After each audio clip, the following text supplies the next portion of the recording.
katulad ng aking ipinangako nung nakaraang panahon na tayo po ay magkakasama sa ating preaching, that I will be doing a short series doon po sa 2 Peter chapter 1 verses 3 to 11. Doon po sa ating nakaraang sermon, binigyan natin ng diin na walang sino mang makasalanan ang maliligtas maliban na ang Diyos ang unang gumawa ng hakbang. Siya ay may bisang tatawag sa kanila ng mga makasalanan at siya ang nagpasya kung sino ang ililigtas. At ang resulta nito, sila na mga pinili at tinawag ay magkakaroon ng hindi lang pagnanais, kundi ng kakayahan na makilala si Jesucristo at ang maniwala sa kanyang mga pangako. Everything up to this point is of the initiative of God. A sinner, by his natural inclination to sin, will go the opposite direction. Pag hinayaan natin ang isang makasalanan na magpasya para sa kanyang sarili, i-reject niya ang pagtawag ng Diyos, tatakbo siyang palayo mula kay Jesucristo at tatanggihan niyang maniwala sa mga pangako ni Jesus. Pero ang lahat ng ito ay magbabago sa simula ng isang makasalanan ay maging kabahagi ng banal na kalikasan ng Diyos. Ito yung sinabi ni Peter, that we were made partakers of the divine nature. Anong ibig sabihin nun? It is when a person becomes born again that he becomes one with Christ.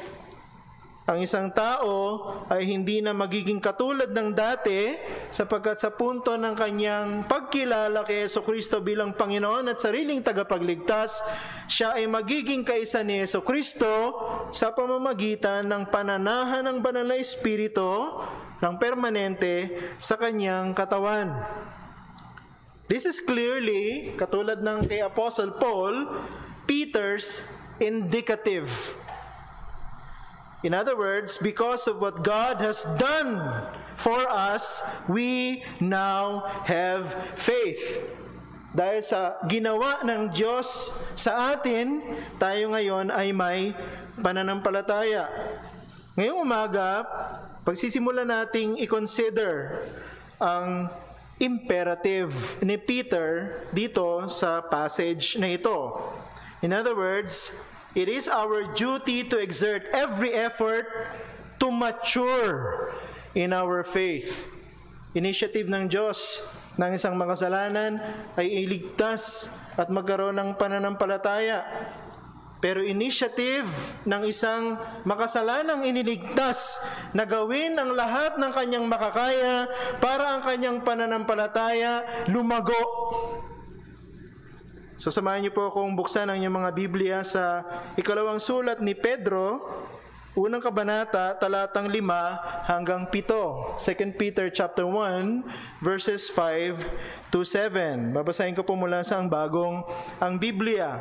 At dahil dito, gawin ninyo ang lahat ng inyong makakaya na tustusan ang inyong pananampalataya ng kabutihan, ang kabutihan ng kaalaman, ang kaalaman ng pagpipigil, ang pagpipigil ng pagtitiis, ang pagtitiis ng pagiging makadiyos, at ang pagiging makadiyos ng pagmamahal sa kapatid, at ang pagmamahal sa kapatid ng pag-ibig.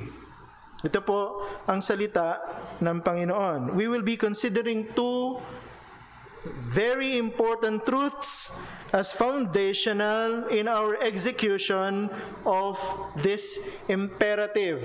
Una, the believer's indispensable contribution, and secondly, the believer's intensifying condition.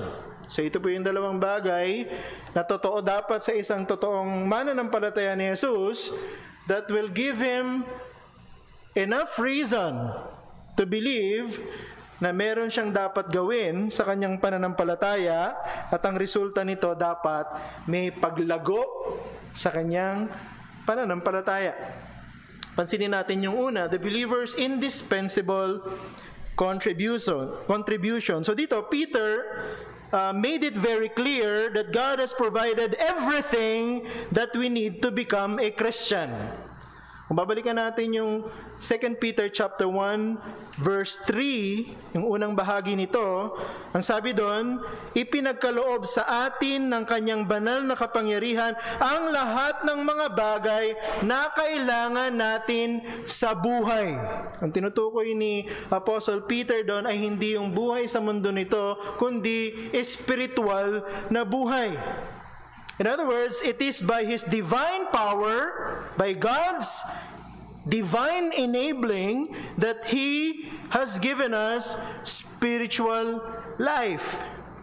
So bago ang isang tao ay naging Kristiyano, prior to his conversion, ang sabi ng Biblia, siya ay patay. Ano ibig sabihin ng patay? Wala siyang spiritual life. He's dead spiritually. So to become a Christian, anong dapat unang mangyari sa isang patay sa kanyang kasalanan? He must first receive life. Kailangan munang tumanggap ng buhay. So, hindi po natin tinutukoy dito simple yung term na resuscitation. Diba? Sa medical term, when we say we resuscitated a man, he's still alive, may pulse pa yan. Buhay pa yon. Kaya lang, siguro huminto ang tibok ng kanyang puso. So, nag-apply tayo ng mga pamamaraan para ibalik ang tibok ng kanyang puso. So, ang tawag doon, we resuscitated him.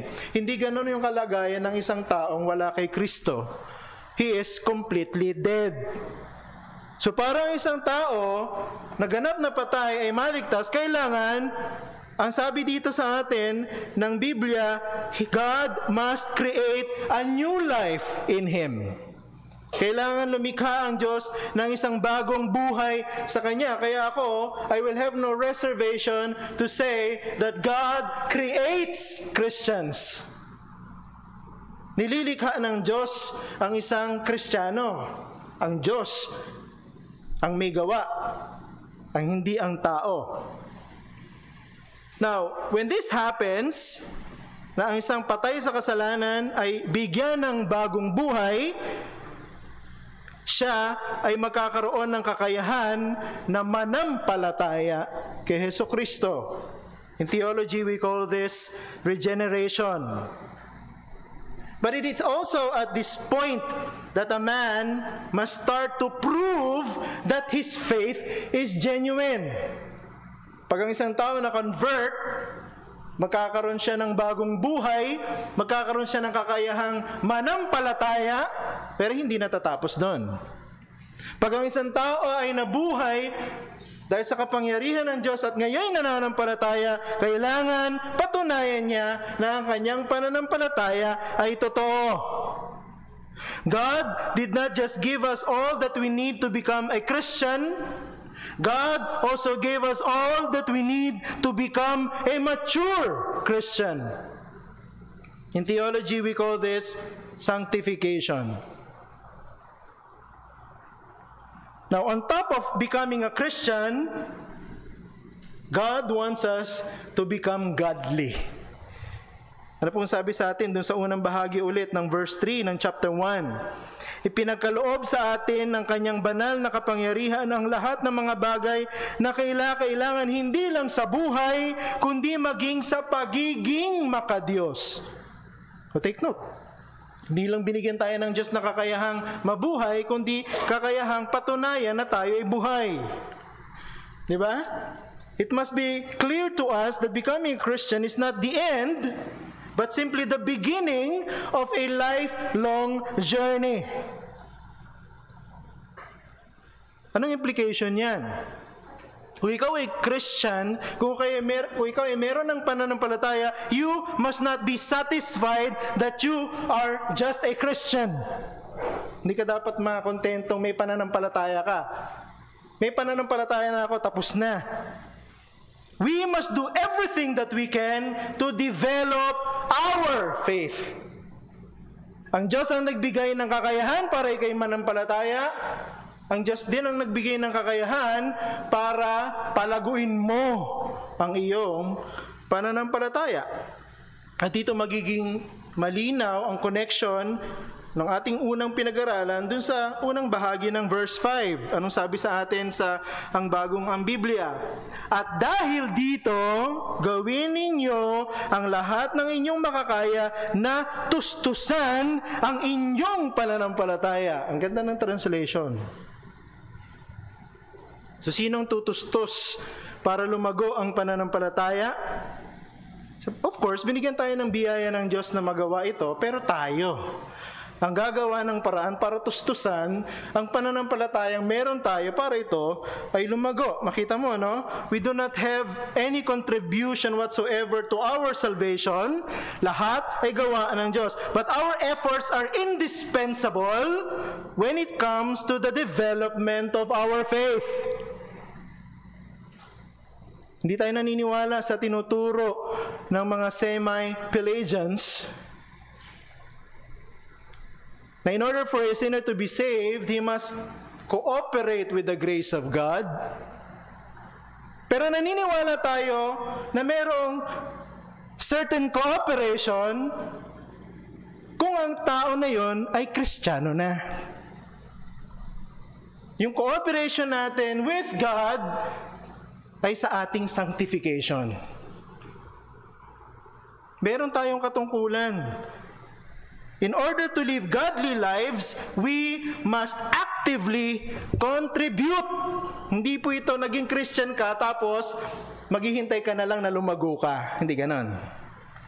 Kung ikaw ay totoong Christian, dapat may gawin ka para lumago ka.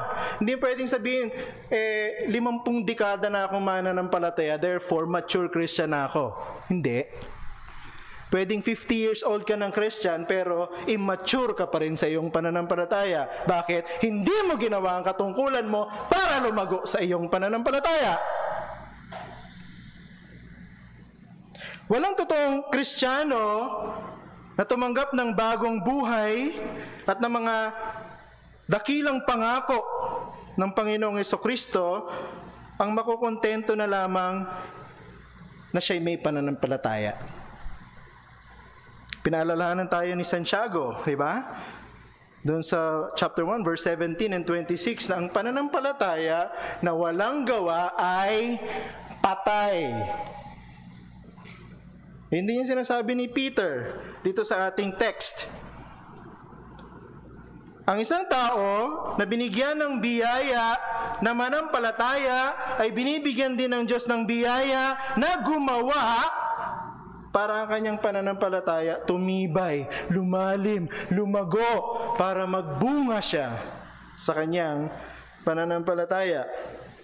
Now, we will begin to appreciate this truth pagka naintindihan natin na may connection doon sa ginawa ng Diyos para ang isang tao ay maging Christian at doon sa dapat gawin ng isang tao para lumago sa kanyang pananampalataya. Ano ibig sabihin? What God has initially done in us gives us all the reasons to make every effort to grow in our faith. Let me explain this in two ways. Number one, we do not have any reason to believe that we cannot contribute to the development of our faith. Wala tayong dahilan para sabihin wala akong magagawa para lumago sa aking pananampalataya. Kaya mahalaga yung sinimula ni Apostle Peter, yung verse 5, sa phrase na sa ESV ang ginamit, for this very reason. Anong tinutukoy ni Peter dyan? Yung sinabi niya sa verses 3 and 4. God is not unjust to expect us to become godly because He has made us partakers of the divine nature. Malinaw dito na pinapaalalahanan tayo ni Apostol Pedro na ang paglago sa pananampalataya ay hindi lang option para sa isang Christian. It is our obligation to mature in our faith. Bakit? Dahil buhay na tayo kay Kristo ngayon. You cannot expect fruit from a dead tree. Diba? Anong ginagawa natin sa isang patay na puno? Pinanggagatong na lang yun. Dahil wala nang pakinabang. Pero hindi ganon ang expectation natin sa isang buhay na puno. We must expect fruit. So ganoon din sa isang Kristiyano, God is expecting us to bear fruit, to mature in our faith. Why? Because we are alive in Christ. Pangalawa, we do not have any reason to believe that we lack the ability to contribute to the development of our faith. Hindi natin, wala tayong dahilan para sabihin, hindi ko kaya. Pangalawa, wala tayong dahilan para sabihin natin, wala akong kakayahan para gawin yung inaasahan ng Diyos na paglago sa pananampalataya. God did not just give us the reason why you must do it, He also provided us the ability to do it. Sa unang bahagi ng verse 5 pa rin ng ating text, sa ESV, sabi ni Peter sa atin, make every effort to supplement our faith. Tayo yung magsusupply eh. Diba? Totoong God will supply all our needs, but it is the basis why we can also supply our own needs para lumago tayo sa ating pananampalataya. May connection eh. Hindi tayo iniwanan ng Diyos sa sarili natin para lumago tayo sa ating sariling paraan. Yun ang ibig ko pong sabihin. God will not demand from us something we cannot accomplish. But on top of this, the author wants us to understand that we must not take this duty lightly. Hindi pwedeng parelax-relax lang ang isang Kristiyano. Simple na lang na uma-attend ako sa church. Present ako pag Lord's Day, umaga at hapon. Present ako pag prayer meeting. Okay na yon. Don't expect anything more. No? Sabi ng Panginoon dito sa atin, He expects more. Dapat lumalago pa tayo. Duty natin yon. Our goal towards spiritual maturity demands us na hindi lang natin ibibigay ang lahat ng kaya nating gawin, both body and soul, kundi dapat gagawin natin ito ng may pagsusumikap hanggang mamatay tayo. Hindi natin pwedeng sabihin, mahina na ako.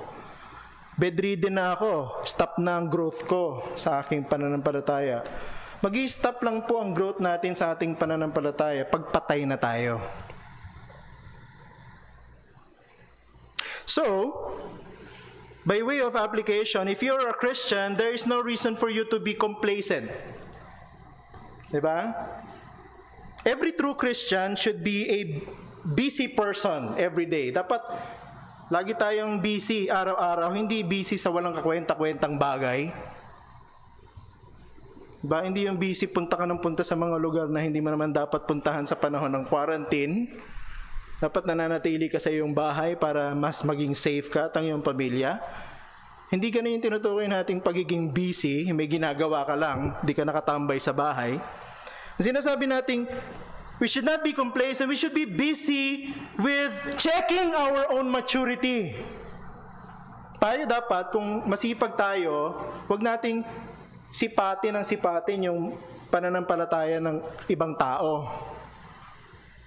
Dapat kung magiging masipag tayo, dapat sipatin natin at tingnan ang ating sariling paglago. Hindi tayo dapat manatiling unbothered when we fail to regularly benefit from the available means of grace. Sana hindi dahilan ng quarantine para hindi na tayo mag-devotion. Dahil wala ng pastor na nagkukumusta ang iyong devotion. Kamusta ka na ba? Sana hindi dahilan ng quarantine para putulin natin ang ating fellowship sa church. Sana hindi maging dahilan ng quarantine para tamarin na tayo mag-pray. Diba? Secondly, we should not have any reason whatsoever to be a busybody. Ano naman ibig sabihin dyan? Nakakalungkot, there are those who are quick in giving assessment regarding the maturity of his brother and sister, but fails to check his own. Diba? Na, in term na, sensitive ako pagdating sa term na natitisod ako. Diba? Natisod ako sa aking kapatid. Madalas, very sensitive tayo. Pagdating sa ginagawa ng kapatid sa atin, Pero hindi natin naiisip, paano naman yung ginagawa mo sa iyong kapatid. Busybody tayo pagdating sa ganon, pero dapat kung busy man tayo, mag-iingat din tayo sa ating sinasabi, pinopost sa Facebook, dahil nababasa yun ng mga kapatid at ng buong mundo. Stop scrutinizing the maturity of others. Only those who are sure of their own spiritual growth are qualified to examine the maturity of others. Kaya kung hindi mo masasabi sa sarili mong you are mature, or kung hindi masasabi ng church na ikaw ay mature, wala kang dahilan para mag-check ng maturity ng iba. Now, kung hindi natin mabe-verify yon, we should stick to the first application. Do not be complacent. Just regularly check your own. Check your own maturity every day. Okay? This leads us to our second point. Una, sinabi natin the believer's indispensable contribution. He must exert every effort to mature in his faith. Second, the believer's intensifying condition. Paano natin malalaman na isang Christian, ginagawa niya ang kanyang duty ng paglago sa kanyang pananampalataya ng seryoso? Sabi sa atin dito ni Peter sa ating text, that Christian and his spiritual condition will keep on improving. Paano daw malalaman na seryoso ang isang Kristiyano sa kanyang pananampalataya? At kung ang kanyang pananampalataya ay totoong lumalago, nag-i-improve. So kung sabihin mga kapatid, there is no such thing as a stagnant spiritual growth. Narinig ko dati yun sa previous church, sa isang hindi Reformed Baptist church. Ay stagnant ang spiritual growth. There's no such thing as stagnant spiritual growth. It is either you never stop growing or you never started growing at all. Yun lang ang dalawang condition. Hindi ka titigil sa paglago o hindi ka nagsimulang lumago dahil wala ka naman talagang pananampalataya sa simula. I think this is the reason why Peter started with faith, di ba? Doon sa unang bahagi, sabi niya sa ESV, make every effort to supplement our faith. Our faith. Doon nagsisimula ang paglago ng isang Kristiyano. Dapat may totoong pananampalataya. Sa Biblia, ang pananampalataya ang simula ng spiritual life. And everyone who is spiritually alive will definitely what? Bear much fruit. Anong sabi sa atin sa John chapter 15 verse 5? Sa ang bagong Biblia, ako ang puno ng ubas, kayo ang mga sanga, ang nananatili sa akin at ako'y sa kanya ay siyang nagbubunga ng marami, sapagkat kung kayo hiwalay sa akin ay wala kayong magagawa. See? A person can fake his profession of faith, at ang mga tao sa church can be fooled into believing na siya ay totoong Christian, pero kahit kailan, mga kapatid, hindi natin pwedeng lokohin ng Diyos.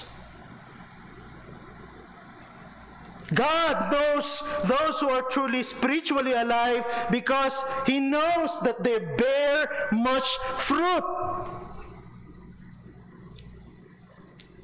Inaamin po namin natin na sa church, hindi madali to determine. And sometimes, there is this naivety sa mga pastor at sa mga church members.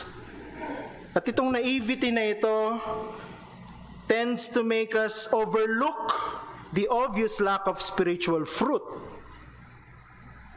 Mula doon sa mga nag-a-assume na sila ay Christian. Hindi masyadong maingat sa pagtanggap ng member sa church. Kaya napapasok ng mga, nai-infiltrate ng mga hindi naman totoong Christian. Pero since God knows the identity of those who have faith, He also takes them out of the church eventually. Ang sabi sa atin sa John chapter 15 verse 6, sa Tagalog, kung ang sino man ay hindi manatili sa akin, siya itatapong katulad ng mga sanga at matutuyo at sila ay titipunin at ihahagis sa apoy at masusunog. Napansin niyo yung description ng Panginoong Jesucristo. Itatapon sila ng mga walang bunga at pag sila'y pinutol, saka lang sila matutuyo. So, ibig sabihin, healthy branches sila. Diba? Nakakabit sila sa puno, pero wala silang bunga. Yun yung sinasabi natin dito eh. Diyos lang ang nakakaalam nun. Ultimately, at siya rin na magtatanggal nun. Tatanggalin niya yung mukhang healthy, pero walang bunga. Pag tinanggal, matutuyo siya at anong gagawin sa kanya? Masusunog. Bakit? Sabi dun sa naunang verse, John chapter 15 verse 2a, ang bawat sanga sa akin na hindi nagbubunga ay inaalis niya. Tatanggalin din ng Diyos eventually. Yung mga kunyari lang na Christian o nagpapanggap na Christian. Pero hindi iniwanan ng Diyos ang kanyang mga anak na clueless o walang alam. Pagdating sa paraan, paano nga ba natin ma-identify kung isang Christian ay totoong anak ng Diyos? Pinakita niya sa atin that we can observe spiritual growth. Sapagkat ang kanyang spiritual life nag-i-improve, nagdi-develop, patuloy na nag-i-improve at nagdi-develop, nagmamature. Yan ibig sabihin ng nagmamature. Hindi yung tumatanda siya sa church at namamatay. Kundi pag sinabing mature, nakikita mo yung kanyang pagiging katulad ni Jesucristo, aba tumitindi. No? Tumitindi. Lumalago, nag-i-improve. Dito sa text natin, Peter described to us what happens to a Christian that grows continually in his faith. His character improves continuously. Again, a Christian cannot be content to simply having faith, but he must add to his faith, tustusan ang kanyang pananampalataya ng 7 nagbibigay luwalhating katangian sa Diyos.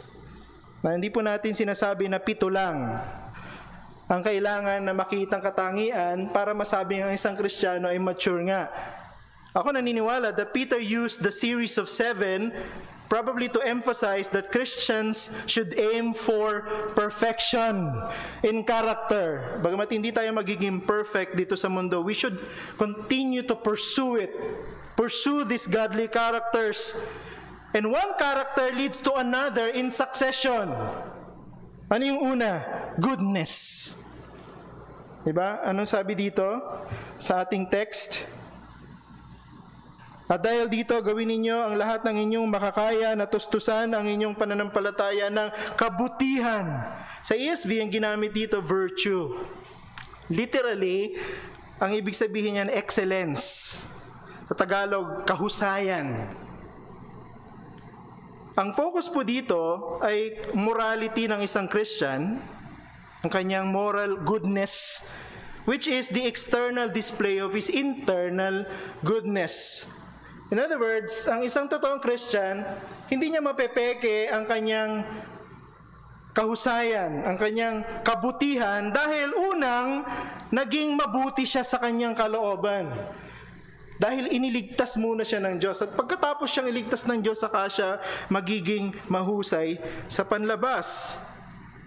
Peter used the same word in verse 3, pero dito, sa verse 3, kahusayan ng kaluwalhatian ni Kristo. I think ang ibig sabihin ni Pedro dito, ang isang Kristiyanong lumalago sa kanyang pananampalataya, nakikita, nare-reflect ang kahusayan ng katangian ni Jesucristo sa kanyang buhay.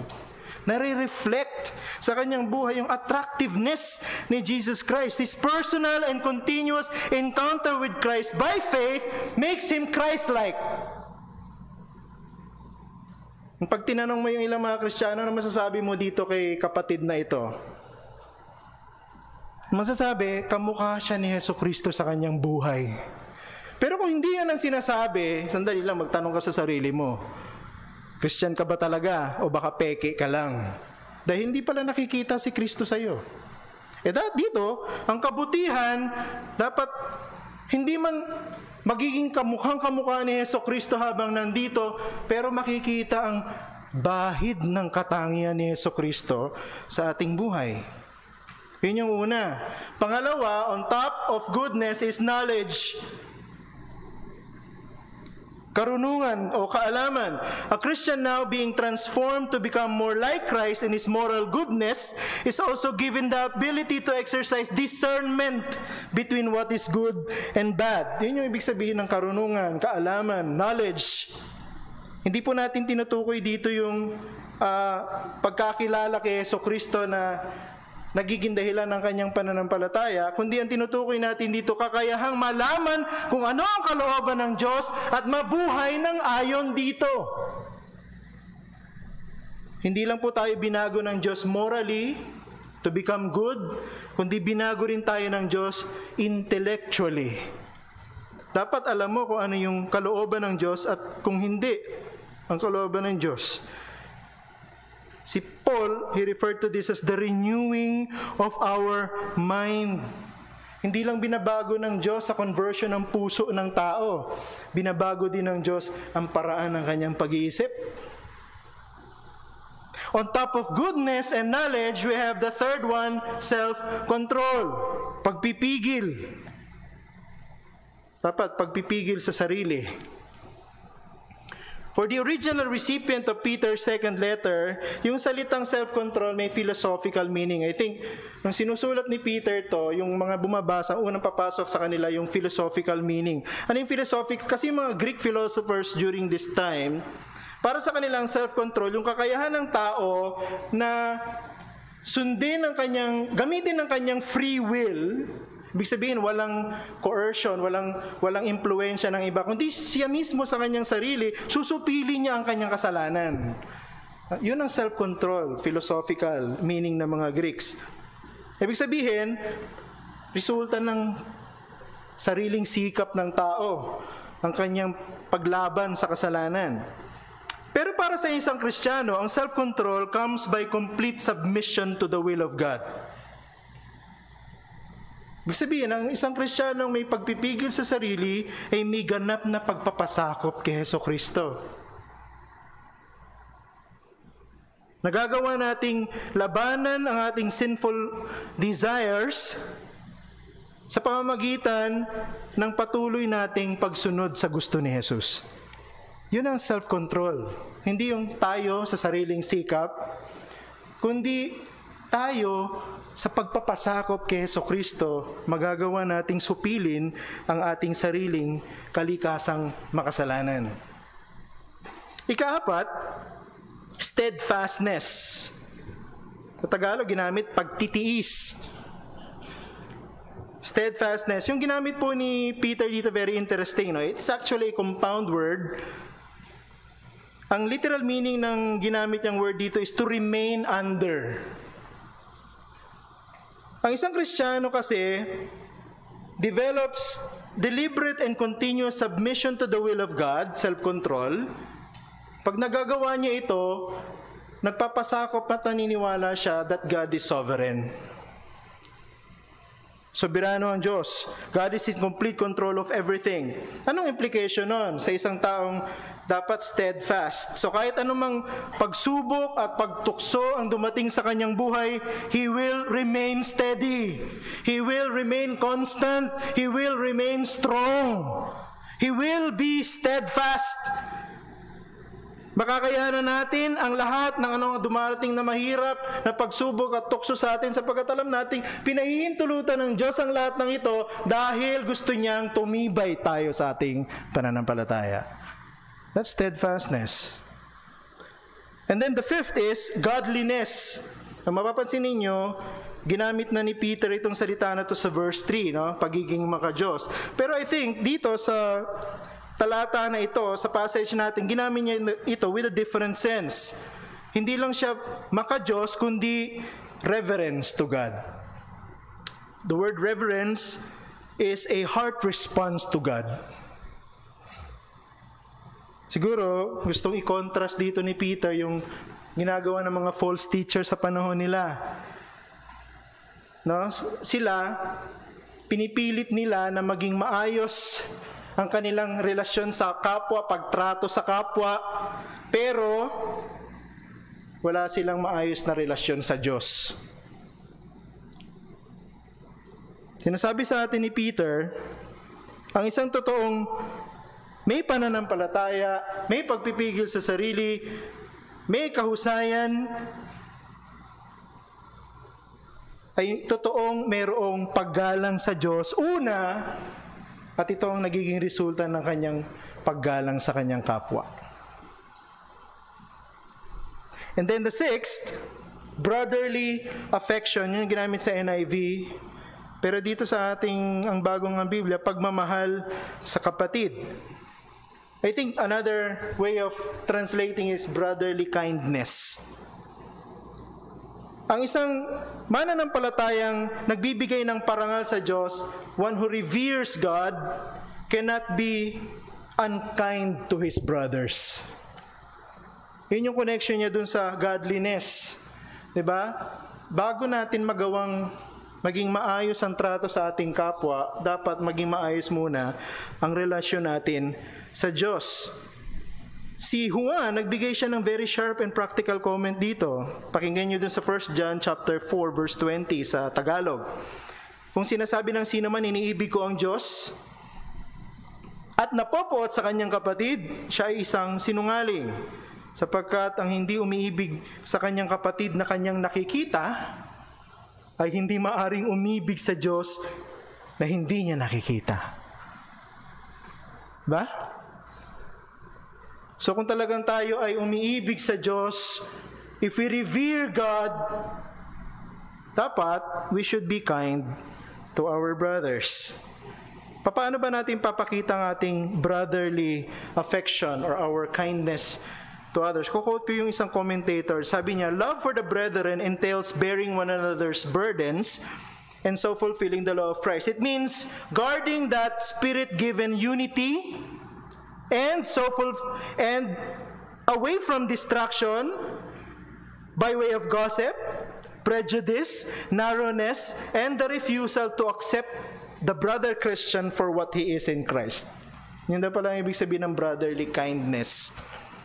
Hindi natin siya i-chismis, hindi natin siya i-backbite, hindi natin siya i-slander, hindi tayo magiging prejudiced sa Kanya dahil hindi tayo magkatulad sa ating prinsipyong pinangahawakan o pinaniniwalaan.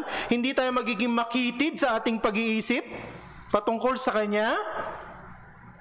At tatanggihan natin yung kahinaan natin na wag siyang kilalanin o wag kilalanin yung kanyang identity as a son of God. Alam mo yan, yung mga Kristiyano, hindi tayo pare-parehas ng level ng maturity. Huwag tayo magiging prejudice. Doon lang ako sa mga mature. Doon sa mga hindi mature, lalayo ako. Huwag ganon. Brotherly kindness means we should be kind to everyone. And lastly, most interestingly, doon sa 7 improving characteristic ng isang Christian, ang hinuli ni Peter, pag-ibig, love. Kasi niya, sinimulan niya sa pananampalataya, tinapos niya sa pag-ibig. Christian maturity starts with our relationship with God by faith in Christ, but it cannot be exclusive of that alone. It must include others. Ang pananampalatayang totoo, may tamang relasyon sa Diyos, dapat may tamang relasyon sa kapwa. Papaano iibigin ang kapwa gaya ng kanyang pag-ibig sa kanyang sarili? Kita niyo connections?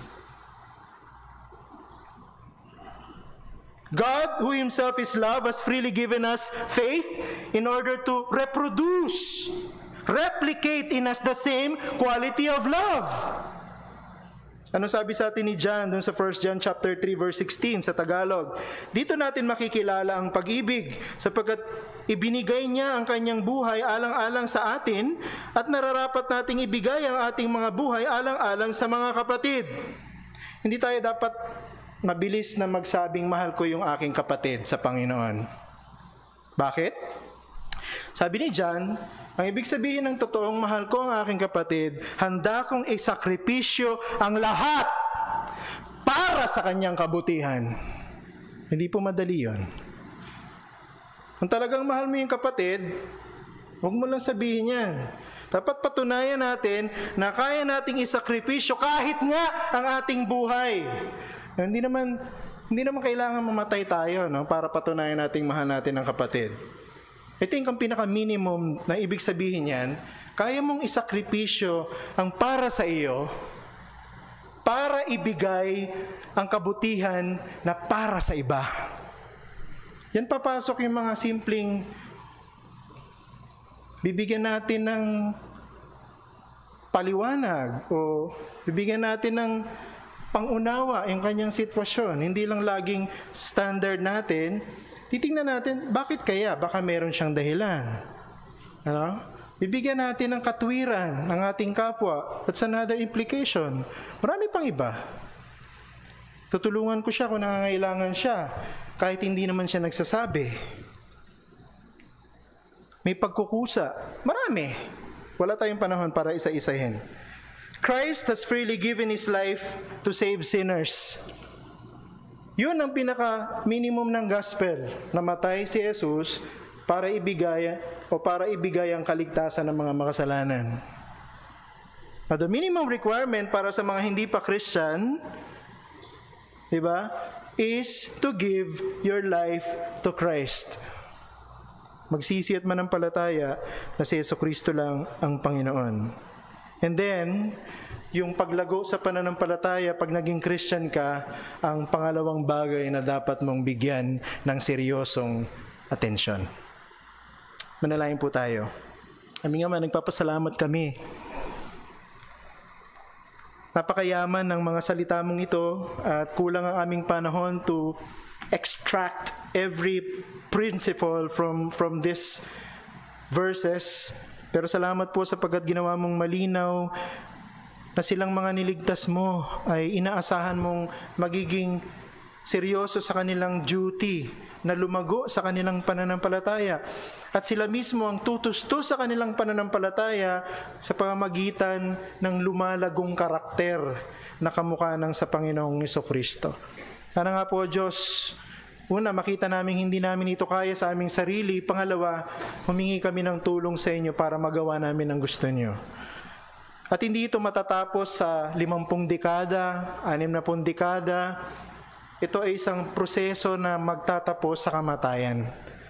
Pero dapat tulungan niyo po kami, O Diyos, na makita at manawaan, una sa aming mga sarili, pangalawa sa church, na dapat hindi kami stagnant, dapat lumalago kami, nagmamature kami sa aming pananampalataya.